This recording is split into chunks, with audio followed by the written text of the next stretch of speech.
Olá a todos, é com muito orgulho que continuo fazendo as apresentações aqui no lugar do Daniel Záquia, no Café com Záquia.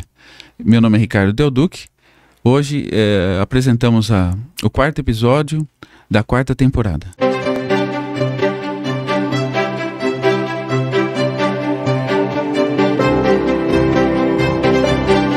Gostaria de agradecer imensamente os nossos patrocinadores, Mercavejo Brasil, Ligue Shop Germânia, Fidelidade Clean, Luciana Magazine, Revista Estampa e Merlin Brindes.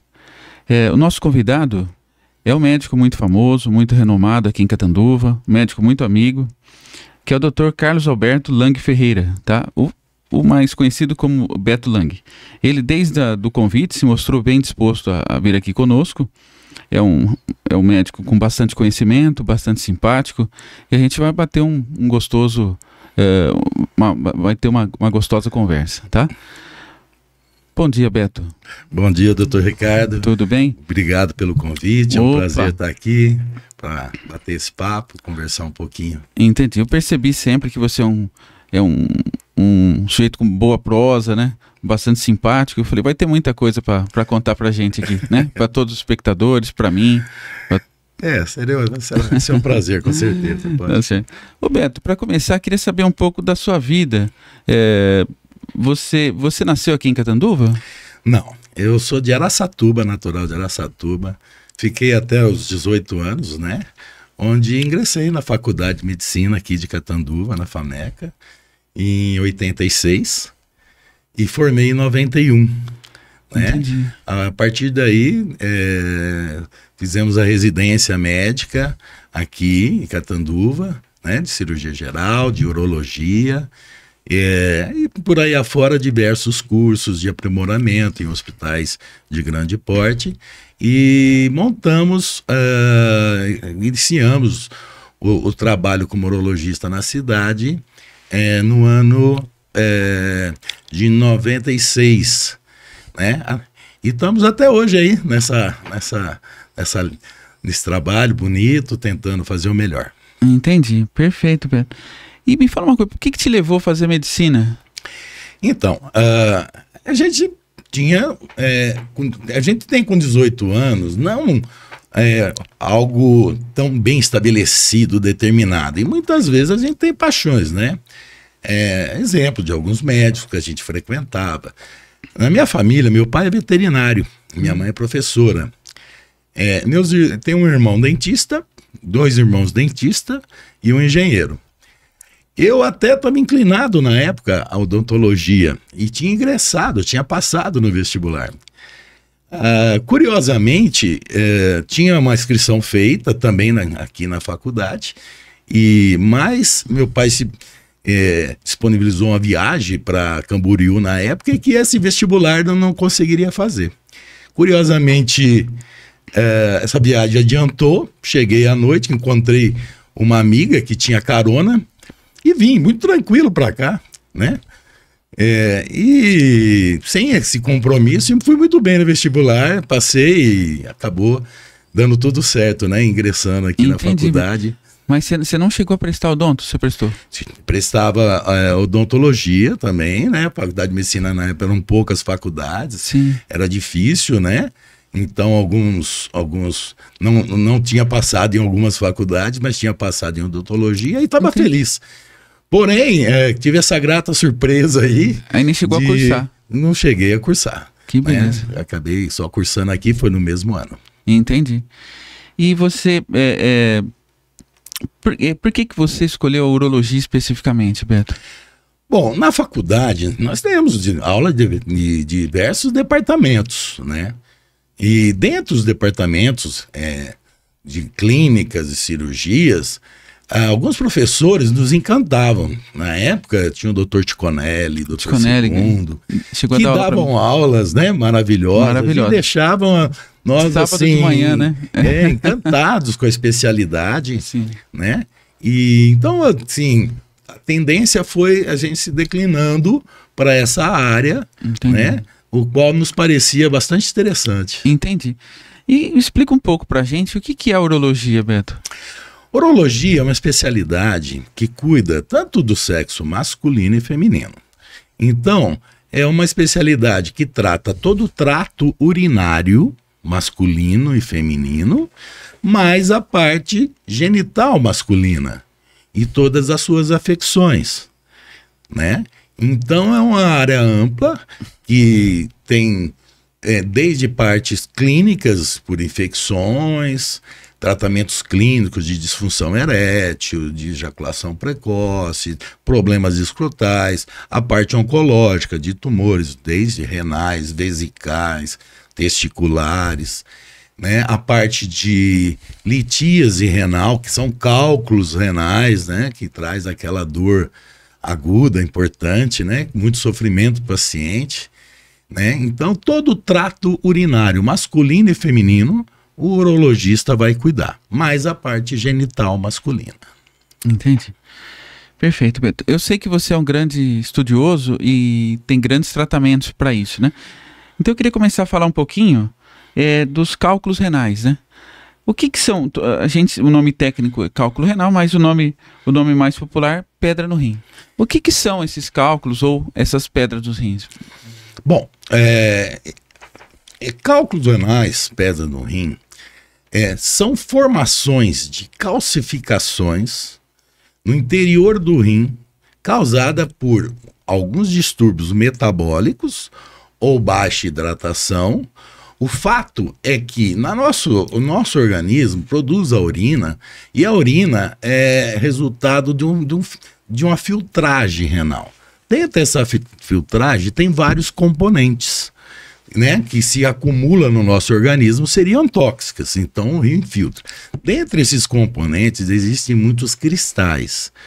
O principal de oxalato, né, oxalato de cálcio, fosfato de cálcio, cristais de ácido úrico. E quando esses cristais estão em excessos ou estão em alta concentração, eles podem se agrupar, unir e fazer pequenos cristais, onde demais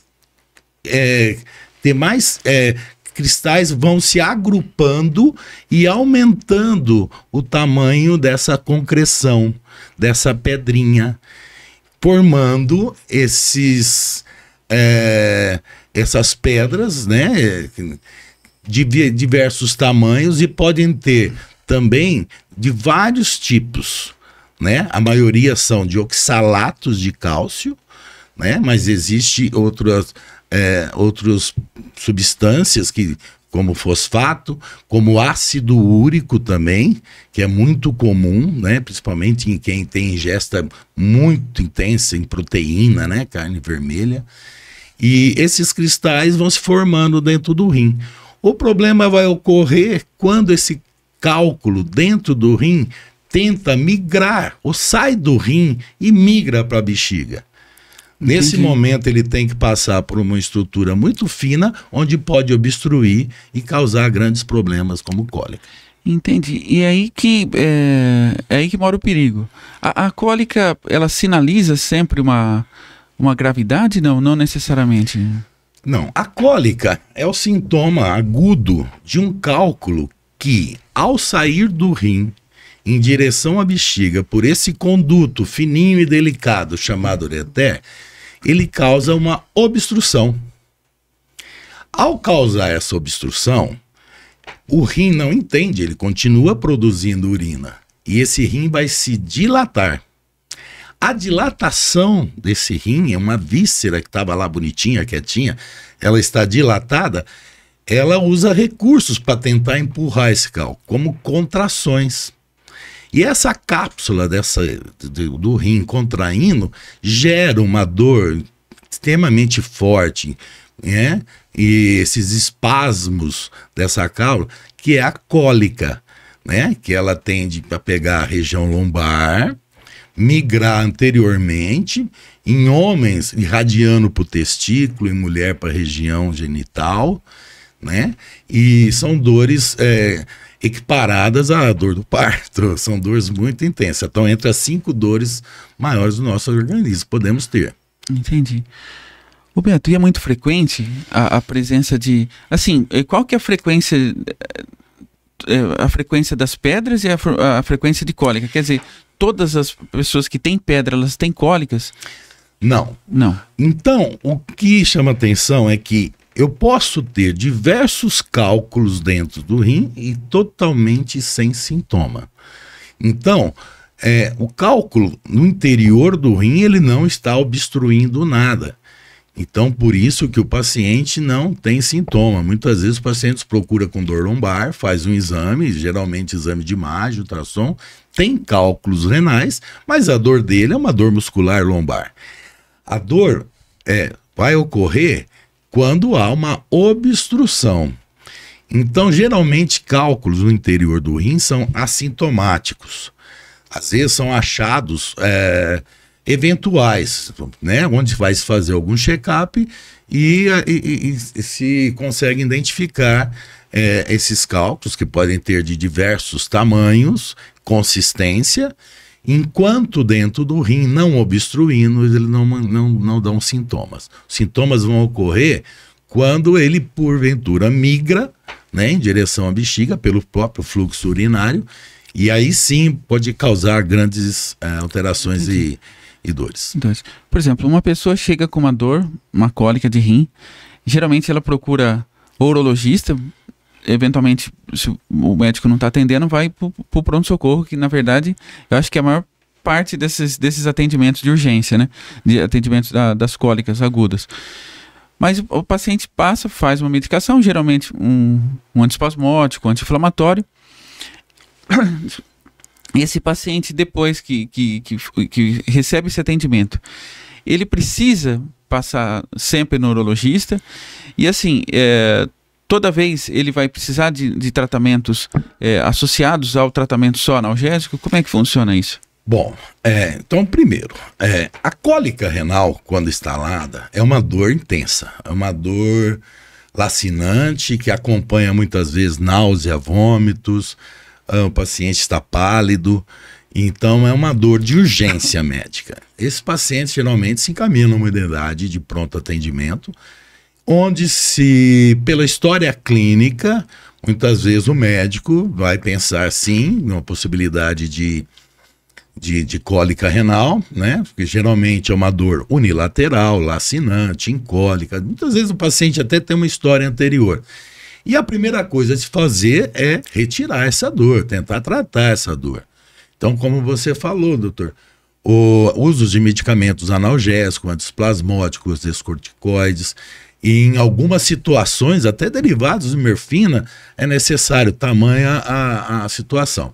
Então, uma vez controlada esse primeiro momento da dor, esse paciente precisa fazer alguns exames de imagem, né? Para fazer um diagnóstico definitivo se é um cálculo, qual o tamanho, né? Em que situação que se encontra, alguns exames laboratoriais, como hemograma, para ver se tem alguma infecção associada, exame de urina para ver se tem alguma infecção associada, para se dar a sequência desse tratamento.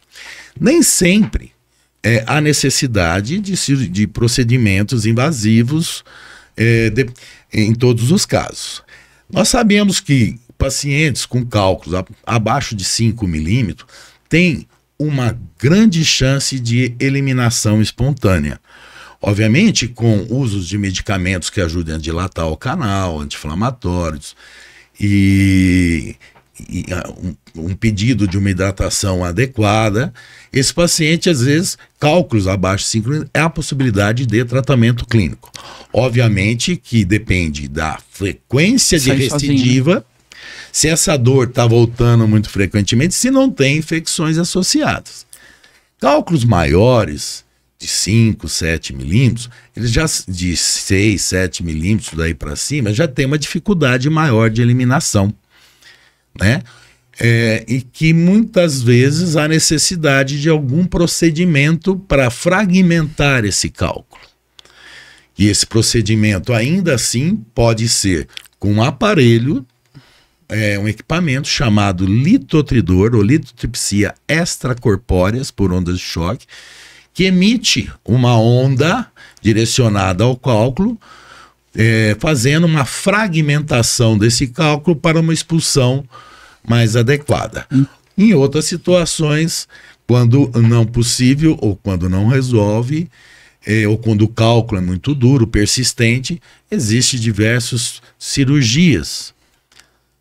Hoje, muito menos invasivas são cirurgias de aparelhos ópticos que se passa pelas vias naturais, uretra, sobe por esse conduto do ureter, encontra-se a pedra, então cirurgias por vídeo, e um aparelho associado, que é um aparelho de laser, que vai fragmentar, pulverizar esses cálculos, podendo até ser retirados desse ureter. Esse tipo de cirurgias podem ser feitas em todo o trajeto do ureter e até com aparelhos hoje que chegamos até o rim, entramos nas lacunas do rim para fragmentar e pulverizar cálculos. Entendi.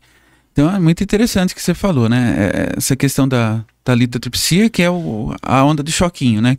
Que vai batendo pelas costas, mas em muitos casos não adianta, você tem que passar essa cirurgia minimamente invasiva, né? Quer dizer, hoje não se opera mais, abrir mesmo, muito difícil. A cirurgia aberta, aquelas que faziam um corte grande nas costas, foi feita por muito tempo. Até porque não existia aparelhos adequados, de baixo calibre, aparelhos de vídeo que nos possibilitassem entrar por vias naturais.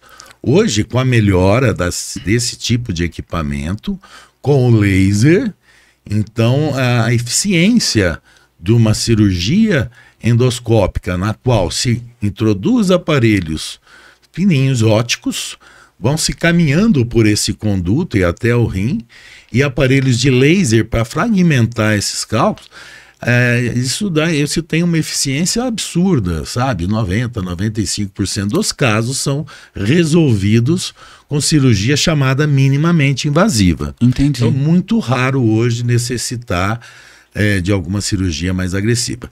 Em alguns casos em que um tipo específico de cálculo, que é um cálculo muito grande, causado por infecção, então até existe uma bactéria específica que leva a essa formação de cálculo, uma bactéria chamada Proteus. Ela tem produz algumas enzimas que faz com que precipitem cristais, e dentro desses cristais a bactéria está alojada. Então, quanto mais cristais, mais cálculo, quanto mais cálculo, mais infecção, quanto mais infecção, mais cálculo, é uma bola de neve. E esse paciente não sente absolutamente nada no primeiro momento, porque vai se impregnando esses cristais em todo o sistema urinário. Então, o paciente às vezes nos procura por infecção crônica, não melhora, é feito exames de imagens e é encontrado cálculos grandes de 4, 5 centímetros. Esse tipo de cálculo se tem uma cirurgia um pouco diferenciada, na qual se faz um pequeno corte na região lombar, mas se introduz também essas câmeras um pouco mais calibrosas, porque a necessidade de aparelhos que fragmentam com mais potência e mais rapidez. Então são aparelhos que vão destruir esses cálculos grandes. Entendi. Roberto, e a recuperação dos pacientes no pós-operatório dessas cirurgias com laser, como é que é? Olha, tem pacientes que podem ter alta até no mesmo dia. No mesmo dia? É muito vinculado também ao tipo de anestesia que é feita. Então, se o cálculo é um cálculo que foi abordado, uma cirurgia que a gente chama assim, não tinha grande processo inflamatório, né? Então, esse paciente, às vezes, e horário também, né? Feito num período pela manhã, esse paciente pode ter alta até no primeiro dia, mas normalmente fica um dia internado.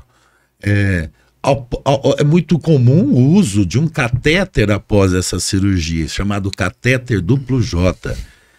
Esse catéter, ele é usado por risco de esse canal, que é fininho, delicado, vir a inchar um pouquinho e fechar. Então, se opera, se tira o cálculo, muito comumente se deixa um catéter dilatando esse canal para que mais fragmentinhos de cálculos, poeira, ou mesmo coágulo são eliminados, e esse catéter é tirado depois, numa outra abordagem, de forma muito simples, após 7 dias, umas 10 dias, retirado esse catéter. Esse catéter causa dor? Porque às vezes eu vejo alguns pacientes falar, fiquei com catéter, depois tirou, tal. Como é que funciona? O que a gente percebe existe uma certa individualidade nesses casos. Alguns pacientes não suportam, tá? Não suportam o uso do catéter. Talvez pelo medo desse catéter estar provocando também alguma coisa, né? E então a gente acaba deixando esse catéter em períodos pequenos e podendo não deixá-lo também. Mas normalmente são uma estrutura, um catéter muito silicone, muito molinho, na qual ele se enrola no rim, desce o conduto e enrola na bexiga. Ele fica internamente e um certo desconforto para urinar, o paciente pode sentir, né? Mas na maioria das vezes é extremamente bem suportável, né? E você faz analgesia também? Sim, se bastante, mantém, né? Alguma analgesia, se mantém, quando infecção, algum antibiótico, terapia associada, né? Mas introdução desse catéter muitas vezes se faz importante até sem abordar o cálculo. Então, pacientes que encontramos com obstrução renal, com pielonefrite, ou seja, infecções importantes no rim, primeiro deve-se desobstruir com esse catéter, tratar a infecção e quando esse rim estiver estabilizado, aí que vamos abordar o cálculo no segundo tempo, sob o risco de muitas vezes a abordagem precoce com infecção pode levar a infecções generalizadas. Entendi. Eu já tive pacientes em comum com você, né? Quando eu fazia pronto-socorro, que você salvou o paciente. Você passou esse catéter e realmente foi uma terapia salvadora, né? Paciente com infecção de urina que tinha uma obstrução e acabou piorando por causa do cálculo que estava lá. E é exatamente isso que eu queria te perguntar. Muitas vezes o paciente interna por uma infecção de urina ou não interna, e de repente essa infecção de urina acaba piorando. Então, quando que esse paciente deve fazer um ultrassom? Quando esse paciente... Porque paciente com infecção de urina, teoricamente, dá antibiótico. Mas quando que esse paciente tem que fazer um exame de imagem, uma ultrassonografia, uma tomografia, dentro de um contexto de infecção de urina? Ele está com uma infecção de urina, quando que ele precisa fazer um ultrassom? Toda vez, então? Muito bem. Nós dividimos a infecção urinária, infecção urinária do trato urinário alto, que é ureter e rim, e do trato urinário baixo, que é bexiga e uretra. Então, a infecção do trato urinário baixo, que acomete a bexiga, ela é sintomática. O paciente tem desconforto para urinar, ardência, frequência urinária, mas ela não tem repercussão sistêmica, não se tem febre, não se tem dor no rim, né? O estado geral desse paciente é muito bom, então são as chamadas acistites, no qual é feito um tratamento, é feito os exames de urina, com provação, cultura, e é feito o tratamento, né? E posteriormente até pode-se pedir exame de imagens também, dependendo do quadro. Já as infecções do trato urinário alto são infecções que trazem repercussões sistêmicas, né? Febre de 39 graus, mau estado geral. Esses casos deve ser feito exame de imagem logo no início, até para descartar a possibilidade dessa infecção ser causada por uma obstrução renal. Um rim que não drena com a urina represada, essa urina com bactérias vai se acumulando, podendo até ter pionefroses, infecções purulentas dentro do rim, podendo levar à sepsemia. Então, uma infecção na qual se pensa num trato urinário alto, numa infecção mais assim alarmante, com mais sintomas, deve ser feito logo no início os exames de imagem, podendo ser ultrassom, mas a tomografia sem contraste é o exame que hoje a gente tem como exame primordial. Entendi, mano. Em relação assim à prevenção, existe prevenção de pedra de rim? Lógico, o cálculo renal ele vai ter uma incidência maior, né? Dependendo, primeiro, do metabolismo individual, que aí tem características genéticas e hereditárias. Esse metabolismo pode ser melhorado com algumas substâncias, principalmente uma substância chamada citrato de potássio, que pode amenizar essa falha desse metabolismo.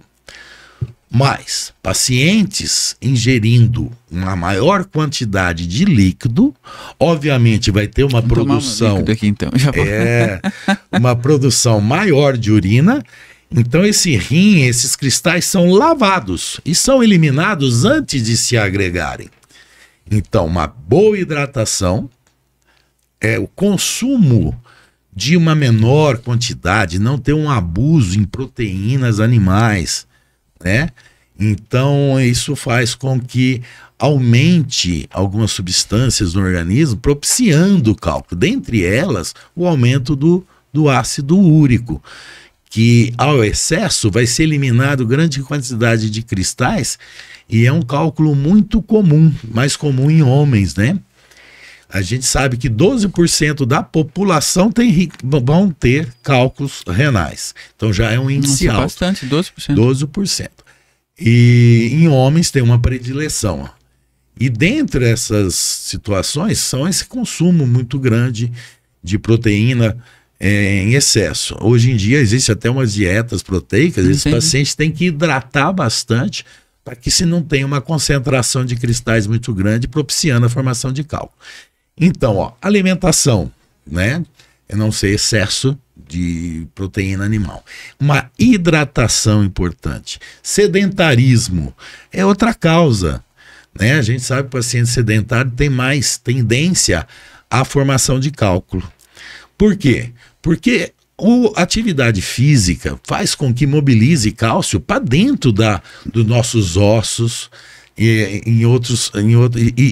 próprio metabolismo acelerado consome esses cristais sem ter acúmulos, sem ter sobra no rim. Isso é muito visto com pacientes acamados em UTI que ficam muito tempo. Eles têm a tendência de fazer cálculo nesse período, porque são reabsorvidos uma quantidade maior de cálcio, né, nesses pacientes.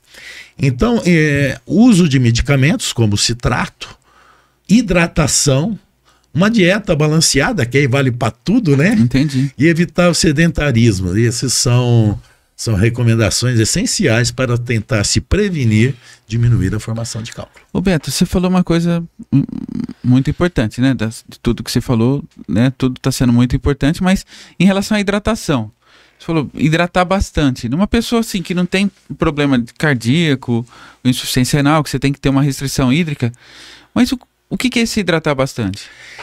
Bom, isso aí depende muito em que região você está, em que ambiente que você trabalha, né? Porque tem pacientes que trabalham em ambientes quentes e transpiram muito mais, que exige uma hidratação muito maior.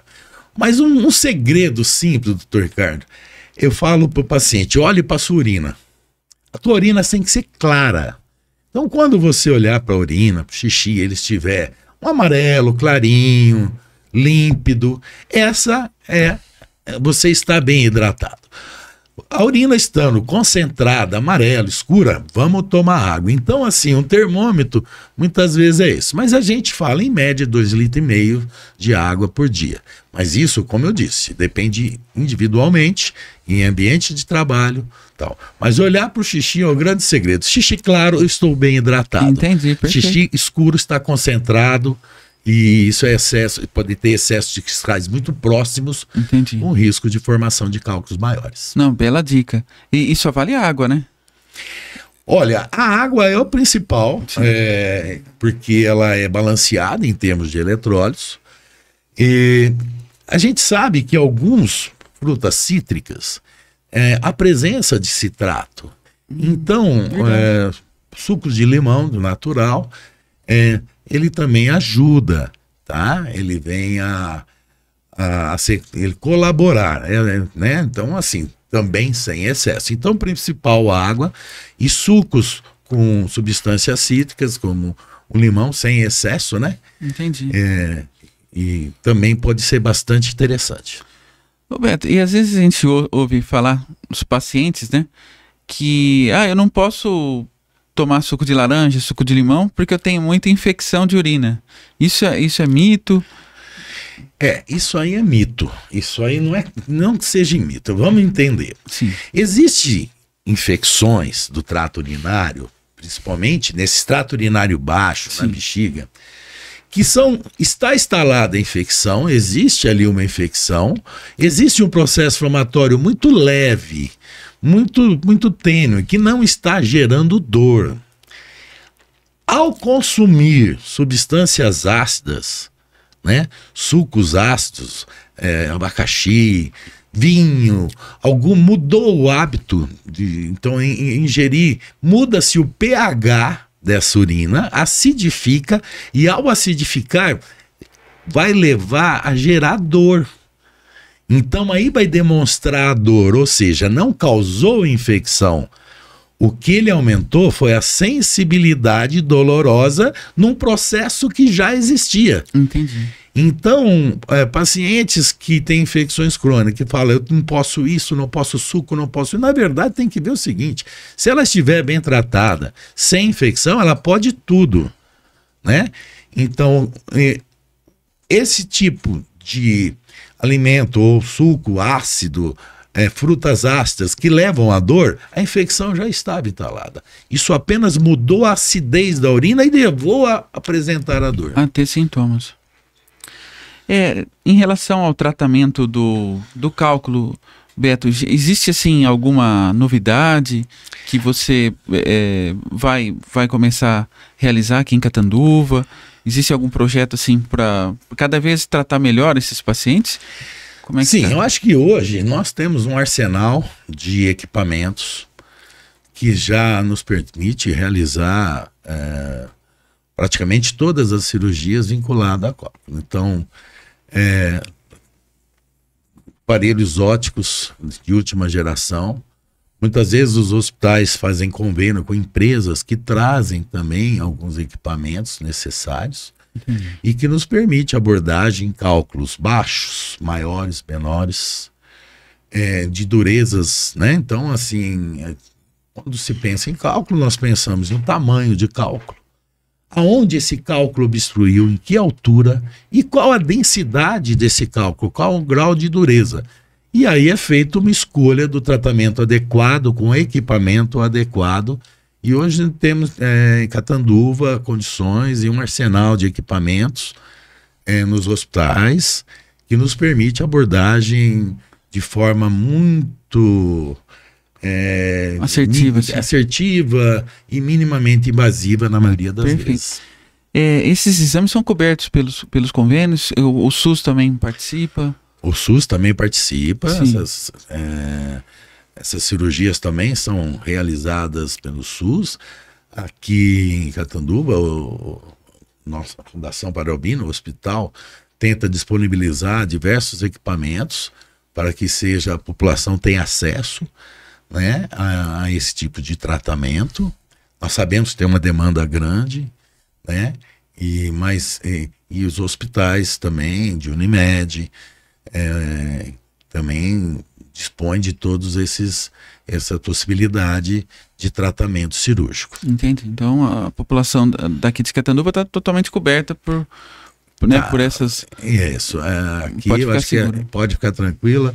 Eu acho que tem plenas condições de se resolver praticamente todos os casos com o que nós temos à disposição e com a equipe médica de demais urologistas que compõem aqui em Catanduva, que são pessoas extremamente capacitadas e muitas vezes a gente fala, né, ninguém faz nada sozinho. Entendi. Muitas vezes a gente trabalha em equipe, né, um auxiliando o outro, e isso tudo enriquece o resultado. E eu percebo que os urologistas são bem próximos, né? Vocês têm equipes grandes, né? Vocês têm... nós temos um bom relacionamento, até Sim. porque, como eu disse, sozinho tudo se torna muito mais obscuro e com a participação de alguns colegas, tanto em discussão de casos, como em intervenções cirúrgicas, traz um resultado sempre muito mais satisfatório. Vocês se reúnem para discutir casos assim, ou só durante as intervenções? Muitas vezes, alguns casos mais complexos são discutidos, sim. Previamente. Previamente, né? São discutidos até se há necessidade de avaliações de exames para elucidações mais assertivas, né? E isso aí, eu acho que toda a medicina, né, deve trabalhar assim. Ninguém é tão dono da verdade, tão sabedor de tudo. Isso é Então, ouvir é muito bom, né? Sim, com certeza, né? Você tem sempre que aprender conforme você vai conversando. Eu falo que todo dia a gente aprende alguma coisa, né? Como eu estou aprendendo agora com você, mas a gente aprende em todos os lugares, às vezes até no supermercado a gente está aprendendo, né? Exatamente. Imagina com colegas da mesma especialidade. Bom, eu queria falar um pouquinho agora, Beto, sobre o Novembro Azul, né? O que é o Novembro Azul?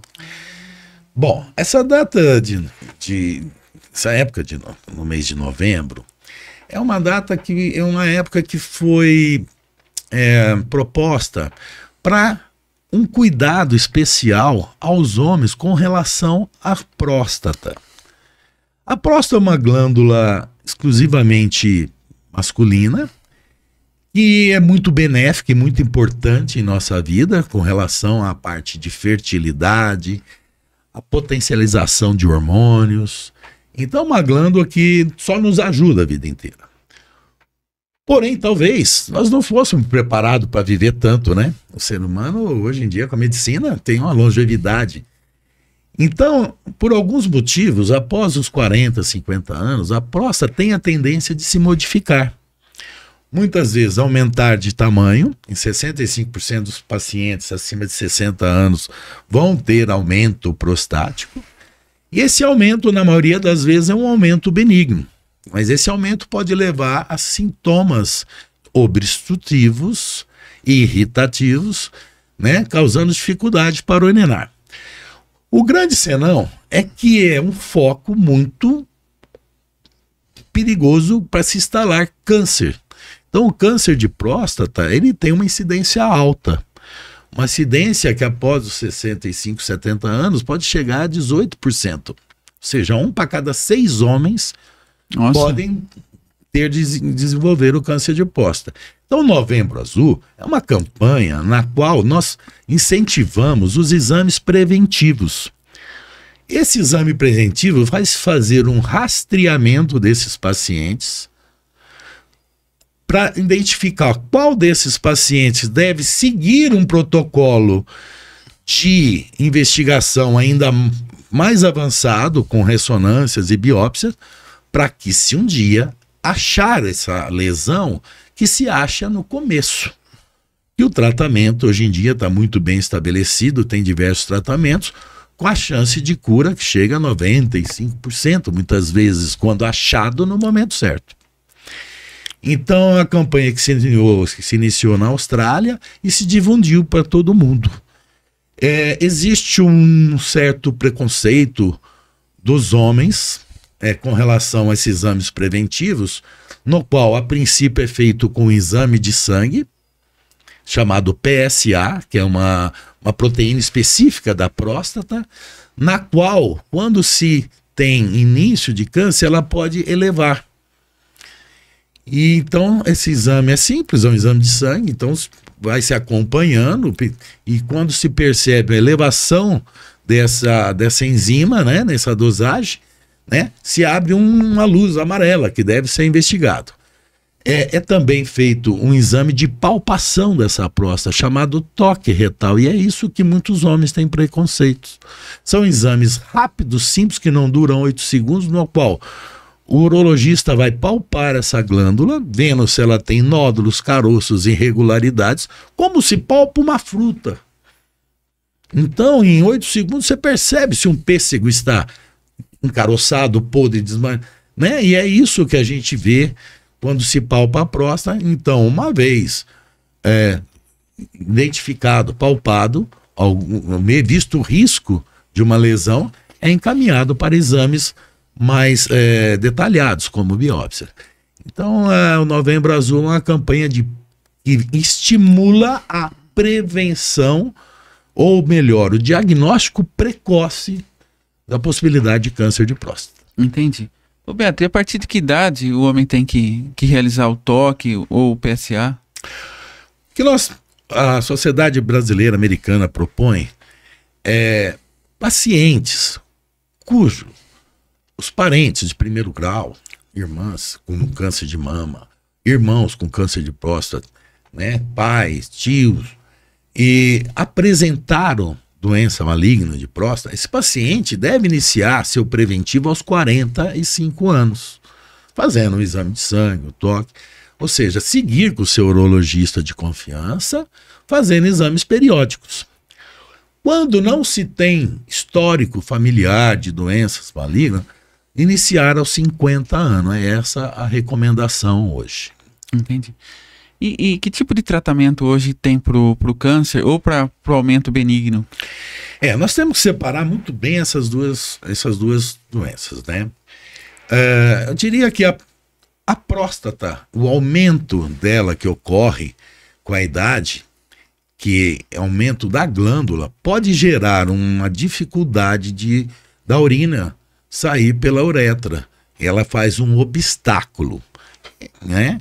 Então isso não é agudo, é um obstáculo que lentamente o paciente vai percebendo o jato urinário fraco, necessidade de ir mais vezes ao banheiro, levantar diversas vezes à noite.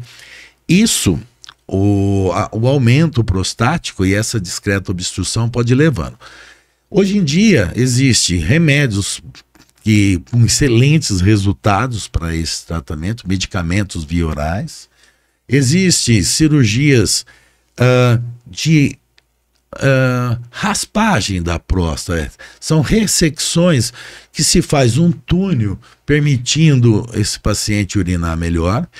Hoje também tem novidades com cirurgia chamada de HoLEP. São cirurgias endoscópicas a laser, que se tira a glândula inteira. Existe até essas cirurgias trazem alguns benefícios, como uma alta mais precoce, um controle do sangramento maior, né? Então, assim, cada dia aparece um tipo de técnica diferente para o tratamento de uma próstata quando ela não é câncer, quando ela é benigna, né? Já quando se encontra alguma lesão com relação a tumor, não espere que ele dê sintoma. Por isso que tem que rastrear. Câncer de próstata é indolor. Muitas vezes ele não obstrui. Às vezes o paciente é assintomático.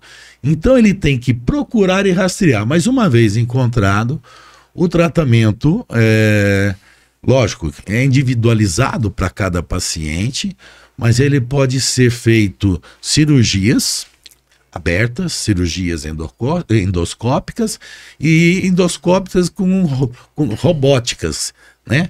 Que permite uma mobilidade, uma visualização, uma técnica assim. São cirurgias que a tecnologia auxilia o cirurgião.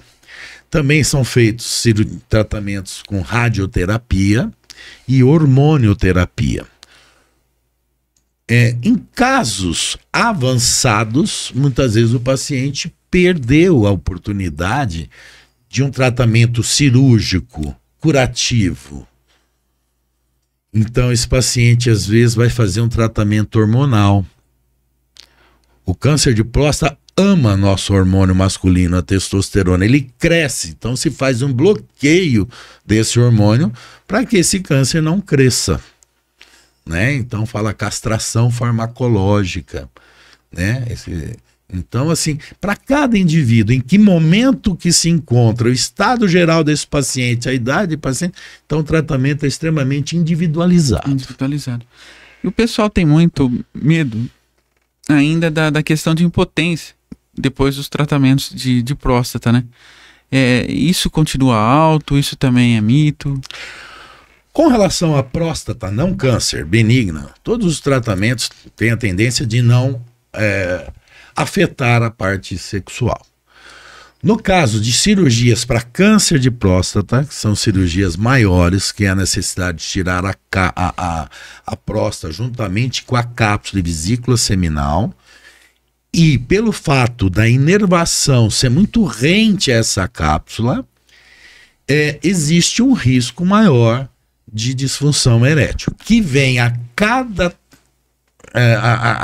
momento, a cada tecnologia, melhorando demais. Então hoje, com cirurgias por vídeos, se consegue, não sei em casos mais avançados, mas se consegue preservação de feixes da inervação que permita que esse paciente, mesmo com uma cirurgia de câncer de próstata, uma cirurgia radical, ainda que preserve esses feixes, mantendo vida sexual dentro da normalidade, né?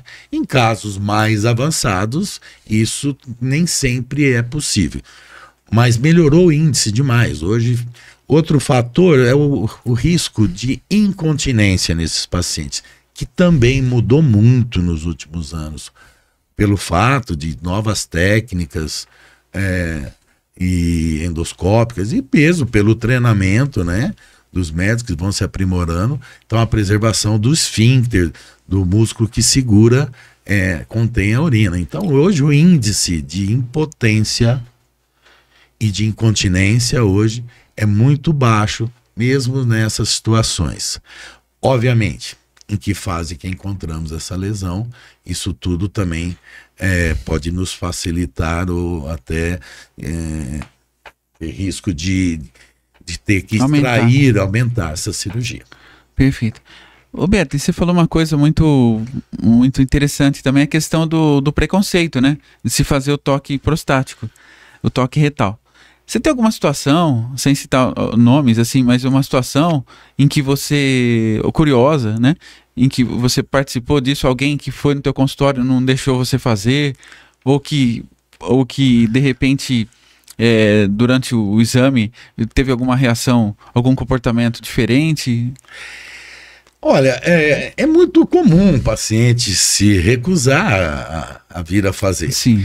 É lógico que aí entra a argumentação médica, né?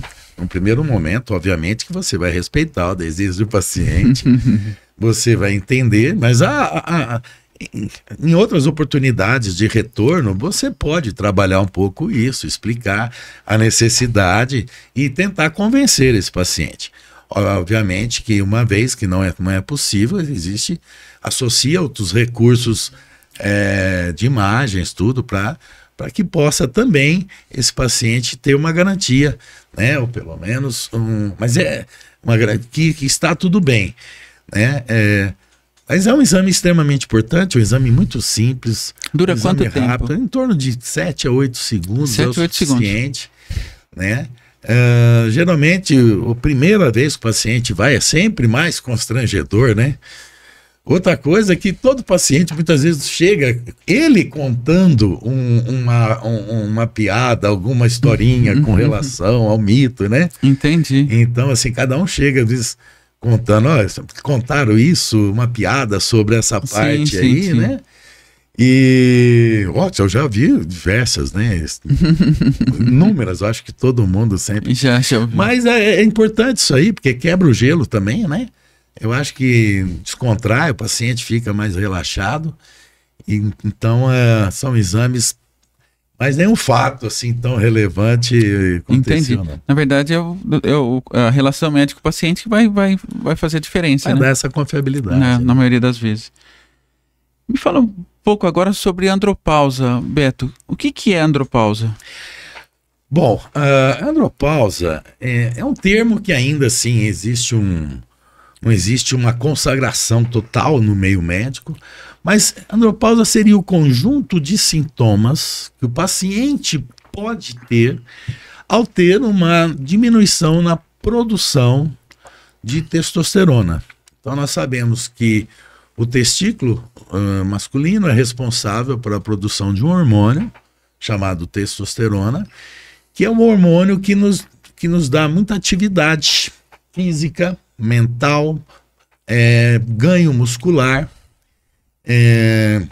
Então, quando se tem uma diminuição nessa produção, o paciente pode sentir sintomas como ganho de gordura abdominal, perca muscular. Existe um sintoma bem interessante, que é a irritabilidade. A gente brinca que é a síndrome do rabugento.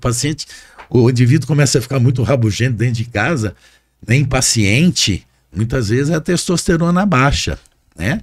Podendo chegar à diminuição de libido, né, que é o desejo sexual, e alterações até em comportamento de disfunção erétil, né? Dificuldade cognitiva de aprendizado, pode ser aumentar o risco de diabetes.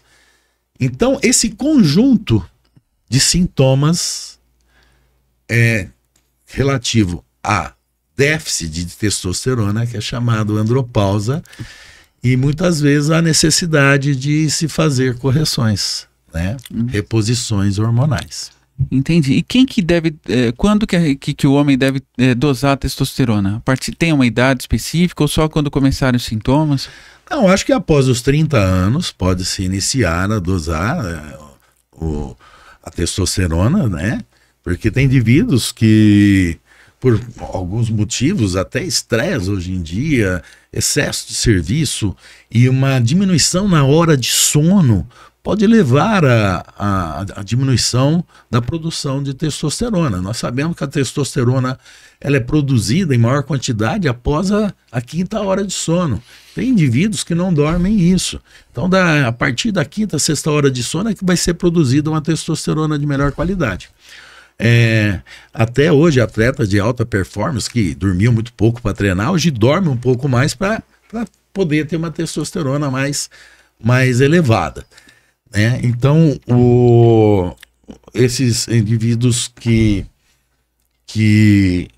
fazem reposição são beneficiados muitas vezes, mas essa reposição, primeiro, precisa ter sintomas. Importante. Outra coisa, quando se tem alguns sintomas da andropausa e essa testosterona está abaixo de 300, nos autoriza muito a fazer reposição. Diferente de você elevar o índice de testosterona normal é de 200 a 800, ou seja, exceder esses 800, que aí, em grandes quantidades, aí já é um anabolismo. Então, uma reposição ou um excesso entra como anabolizante, o que pode trazer hipertrofia muscular, mas hipertrofia do tecido cardiológico, aí você começa e não tem uma nutrição adequada para sustentar essa hipertrofia, né? Muito menos problemas hepáticos. Então, fazer uma reposição perfeito, quando tem sintoma, deve ser feito sim. Alguns pacientes nós temos um pouco de cuidado, doutor Ricardo, que são pacientes que têm risco, estão naquele limite com riscos de câncer de próstata ou tem câncer de próstata. Como nós falamos anteriormente, o câncer de próstata é dependente de hormônio. Então, fazer a reposição em pacientes com risco alto de câncer de próstata ou que teve câncer de próstata também não é recomendável. Entendi. E o urologista faz essa reposição? Quando necessária, faz essa reposição. Essa reposição com medicamentos, os melhores talvez são os medicamentos injetáveis. Na mulher, quando se faz reposições, drogas dérmicas passadas, né, pomadas, até tem um funcionamento, porque ela depende de uma quantidade bem menor, né, para ter uma resposta, né, porque a mulher é importante ter um nível dentro das especificações femininas, mas em níveis assim, aumentados. Agora, em homens, as drogas injetáveis são as que com melhor resultados. Entendi, mas sempre monitorando, né? Sempre monitorando, sempre fazendo a vigilância de próstata, né? São todos fatores. E hoje em dia a gente vê com muito com a era fitness, né? Muitos pacientes querendo ganhar massa muscular muito rápida e fazendo uso de forma inadequada, né?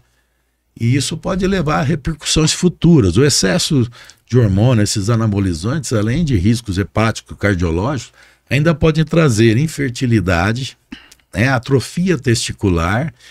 E muitas vezes o paciente vai depender desse hormônio o resto da vida, porque o testículo vai parar, vai diminuir a produção.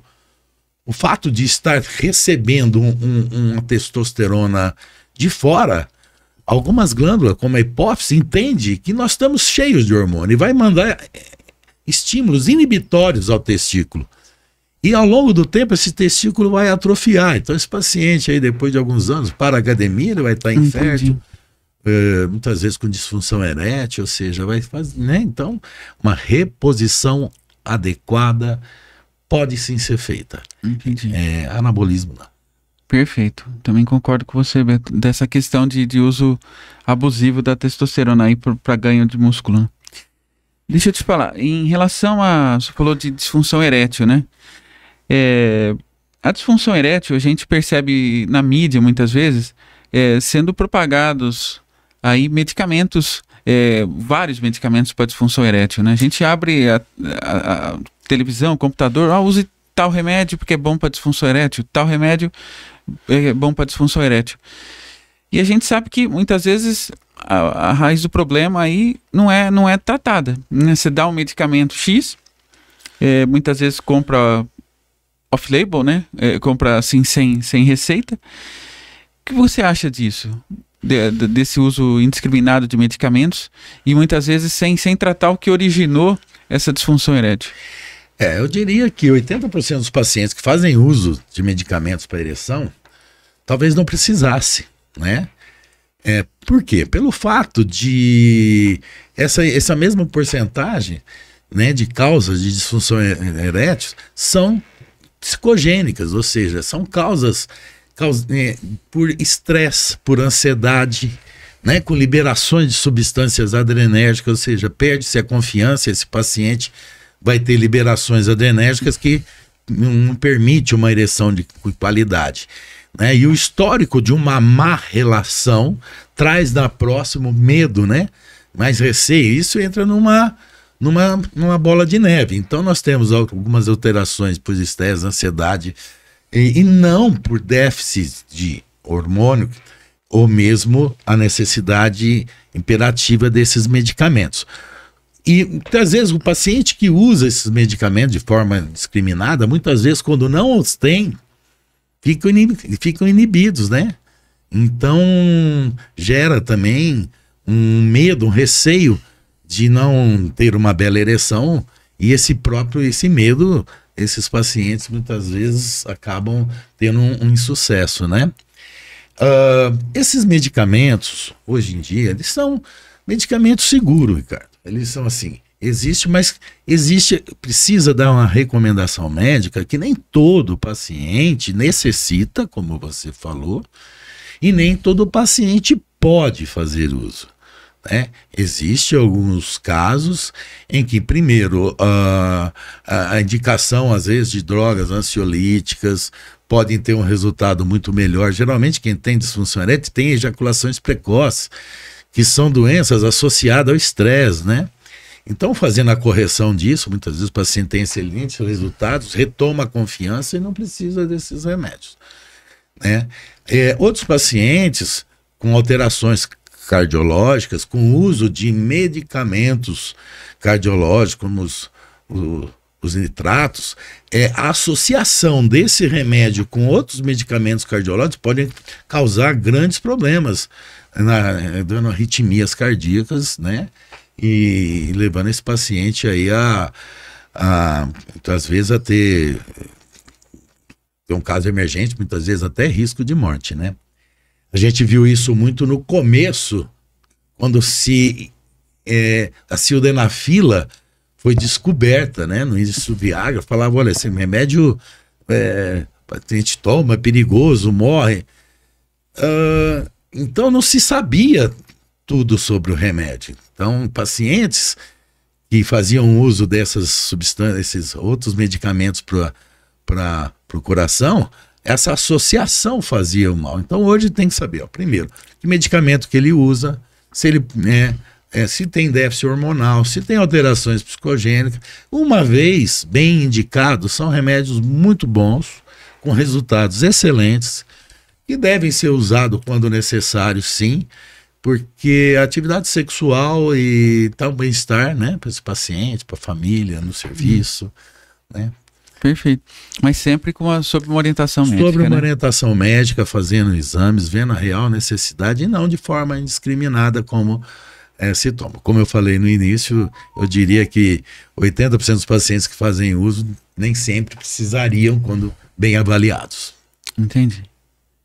Beto, a gente está quase terminando aqui e eu gostaria que você me falasse assim, qual que vai ser, o que você acha do futuro da urologia? O que você acha que vai acontecer assim, daqui a algumas décadas, daqui a alguns anos, algumas décadas, dentro da urologia? Bom, para tudo, né, doutor Ricardo? A tecnologia vem avançando, né? Então, eu acho que equipamentos cirúrgicos cada vez mais tecnológicos, né, com imagens, com possibilidades tendendo a tornar todas as cirurgias menos invasivas, com melhores resultados. Então a tecnologia hoje ela vai avançar. Tratamentos, tanto fármacos como cirúrgicos, cada dia mais tecnologicamente eficientes, né? Existem alguns tratamentos assim que já são testados, ou seja, existem grandes equipes fazendo tratamento fora do país com um exemplo, com uma substância, uma molécula, na qual ela tem a capacidade de se grudar ao câncer de próstata. E essa molécula, ela leva uma substância como se levasse uma bombinha, assim, como se levasse algo destrutivo para esse. Então, seriam medicamentos injetáveis que levam uma substância que se gruda nessa tumoração prostática e que destrói esse câncer. Então, isso ainda, obviamente, que ainda precisa de muitos estudos, né? O Dr. Miguel Sdruge, em uma conferência, comentou sobre esse trabalho que estão fazendo, né? E ainda tende a avançar. Então, você vê, a tecnologia, primeiro, vai mudar bastante. Segundo, o comportamento dos pacientes. Eu acho que cada dia mais eles estão aderindo à prevenção, aderindo à necessidade de uma boa alimentação, atividade física, né? E esses recursos que cheguem a todos, né? Entendi. Beto, eu quero te agradecer muito, foi uma verdadeira aula, tá? Você tem uma didática fantástica, parabéns. Muito obrigado por contribuir aqui para o meu conhecimento e o conhecimento de todos os espectadores, né? E eu gostaria que você deixasse como que uma pessoa te encontra aqui em Catanduva, um cliente que quer passar por você, onde que ele te encontra, como que ele... Tudo bem. Que ele entra em contato com você. Então, me chamo Carlos Alberto Lang Ferreira, o pessoal chama muito de Dr. Beto Lang, né? Sou responsável pela Uroclínica de Catanduva, que fica localizado na Rua Maranhão, 1862, né? O telefone é 3522-7273. Estamos abertos à disposição e temos o maior prazer em poder, quando necessário, ajudar os nossos amigos e pacientes. O teu consultório já existe há quanto tempo, Beto? A Uroclínica, ela existe há 19 anos. 19 anos. 19 anos. Né? Ela vai fazer aniversário aí o ano que vem, né? 20 aninhos. 20 anos, tem que fazer uma comemoração especial, hein? Precisamos fazer alguns eventos lá. Sim. Com muito prazer, temos os pacientes procurando fazer um atendimento correto, humanizado, né? Para todos, e estamos à disposição. E eu que agradeço, Dr. Ricardo Del Duque. Imagina, que isso. Por me convidar para esse bate-papo. Gostei muito obrigado. Opa, obrigado você. E só para acabar, o teu Insta é @uroclínica Catanduva, né? Perfeito. Ótimo. Muito obrigado. Obrigado você, cara.